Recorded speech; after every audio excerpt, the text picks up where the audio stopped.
about the process of getting involved in this film. I went out there, the cool thing about me, when I did it, the first one, it was just a small character. It was a small part. It wasn't even called Mater. It was called Zeb. And they offered me the role of Zeb, the small town tow truck. They said, we want you to be the Zeb, the small, and of course I'm like, yeah, I'm in, you know? And I went out there and I did my parts, and I guess John really liked it. And the animators came up to me and said, boy, we really like Mater. He's so much fun to animate. And I'm like, well, that's cool, I appreciate it. Next thing I know, I'm getting a phone call. Hey, listen, we got more lines for you, come out. We kind of redid some of Mater. They really like Mater. He's testing well. Next thing you know, Mater's like this good big part of the movie. So it was really cool. But that was your whole process. I ended up going out there, I think, for the first movie 8, 9 times to finish it up. But that's pretty much it. You go there, you're in the room all by yourself, and there's nobody else there. Is there somebody feeding lines back to you? Like Yeah, John. So John does all these. Yeah, John and Brad Lewis. He was involved in that as well. Sometimes when Brad wasn't there, John would have somebody else with him to read the lines. But John a lot of times likes to read the lines. Does he do voices or does he do it very straight? He just doesn't. Well, he kind of sometimes he'll do a voice, you know. He'll kind of do a Do a voice. falsetto for the female voices or something. Well, John's always the same kind of voice. He's, you know, he'll do every voice a little high pitched, you know, and trying to be the character. Brad Lewis, he was more like, you know, he would get into different, like, but John's always the same kind of high pitched character type voice. But he's really cool. John and I hit it off really good because he's a super down to earth guy. You would never, you know, Pixar and the whole deal. But man, he is like awesome. I mean, he's a guy I would hang out with normally, even if I didn't know him. If I just met him somewhere, I would gravitate to John. But he, when you're doing the lines, he'll go like, okay, in this scene, Mater's really sad. He's not sad. He's just really happy he found a best friend, and so you know, so that's why. So I would like go. So let's let the part where I said, "You're my best friend," and I go when I did the. Well, I know that I made it. I know that I made a good decision. He's like, "What's that, Mater?" On my best friend. But I remember the first time I did that, I went on my best friend. And John goes like this.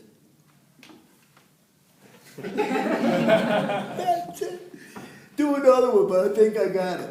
I mean, that was the cool thing, because I loved watching him. He was really entertained. You know, you could tell if you did the line good by his reaction, because he didn't just sit there and go, okay, that's good, like we got it. I mean, he's literally like, ah. I remember when I first did it, I did like 3 lines, and I was like, John, I don't think I would say that line like that. Can I like say it a different way? And he goes, no, that's why I hired you. You're Mater. I want your voice. You're Mater.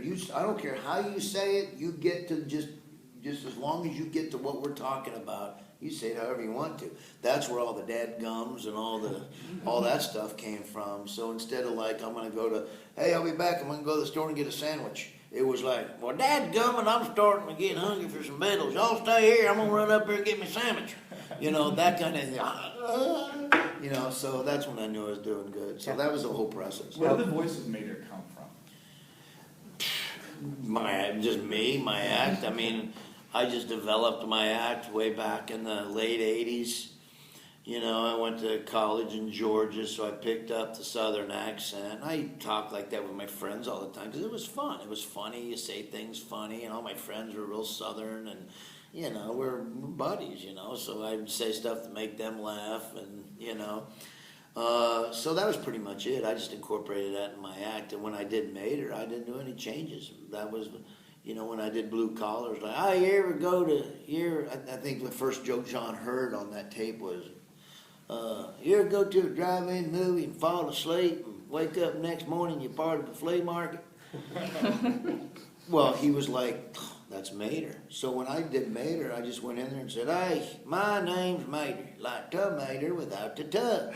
No change, just what I'd been doing forever. And so there wasn't really hard to get into the Mater character because I was the Mater character. In comparison to like your stand-up and your comedy albums and stuff, is this like easier, harder, more fun for you? This is easier. The joke, I mean, everything's written for you. You just got to read it. the hardest part about, I'll tell you the hardest part about it is the emotional parts of it. When Mater has to show emotion, you know, when you want to like if you're watching the movie and you're watching a cartoon and it's really sad and it makes you cry, you know. Well, that's the actor making you cry just by the way he says what he says. That was the hardest thing about doing Mater, especially in the second one. In the first one, yeah, Mater was just a lot of funny quips, and he was just there. He was the comic relief. In this one, man, there's a lot of heart in it. Mater has a lot of different emotions. He gets mad, he gets sad. You never see Mater get mad at anybody. So Mater gets mad, but you don't want it to be overbearing mad. So that was the hard part about this. But as far as stand-up, I mean, stand-up, you're trying to write your own jokes and perform them, and you get, you know, that's definitely harder than this. So could you tell us how Cars 2 is different from the original? Oh yeah, it's completely different. The first Cars was just a fun little romantic jaunt down Route 66 and days gone by, and remembering what it was like back in the day when the cars came by and everybody had the, you know what. So that was what that was, and you just were introduced to the characters. And the second one is a 180-degree turnaround. I mean, it's action from the beginning to the end, nonstop. And the reason I think it's so awesome is the animation, not only 5 years down the line from the first Cars, is unbelievable. I mean, the water and the ocean, you're like, well, why don't they just use real water and ocean? Because it looks just like it, you know. But and the writing, everything just got even better and better. And so this is all action packed from beginning to end. The first movie kind of like set up the characters, set up who they were, what they were like. This movie put these characters in a whole different situation. What sort of Mater does, even though he said he was more of an ancillary character, does go through a change in the first film. How is he different at the beginning of the second one from where we left off with him in the first? Mater's not any different. Mater's Mater. That's the cool thing about Mater. That's why people like him. He never changes. He's a good friend. He's always faithful to his buddies and whoever he's with. He doesn't judge anybody by how they look or what kind of a truck they are. You know, he just wants to be your buddy. He's a good truck, I guess is how you would say it. It's funny, we haven't actually seen the film yet, but I've seen the trailers, and there's a great gag in there where Michael Caine's character says British intelligence and Mater says Mater average intelligence, which is a great line. Right. But it makes me think, is Mater self-conscious about the way other cars feel about him? Does he feel like he's a dummy and he's upset about this? Mater only feels that later on in the movie. Only later on in the movie when he realizes he's in a mess that he can't get out of, and he had no idea he was getting in this mess, because Mater's a nice guy. And that's why I always say Mater's kind of an extension of myself. That's why my wife, when she saw the movie, she goes, "Oh my gosh, it's so perfect. That's exactly what you do." It's like on the way in here, you know, the people want this autograph or this, well, we got to be somewhere. I'm the guy that goes, you know what? Let me sign it. I feel bad they can't. I mean, I try to.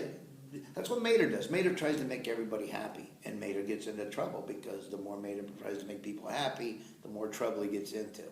So Mater is the same guy he was in the first movie. Mater is just put in different situations in the second movie, but no, Mater never really changes.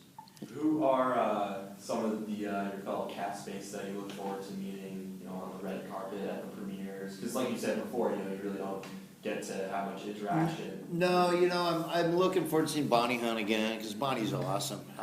We've run into each other several times, and she's funny, man. I think she's great. Tony Shalhoub's awesome. What's his name? Katchmeyer. From Cheers. What's his? Oh, John Ratzenberger. John Ratzenberger. Sorry, Kratchmeyer.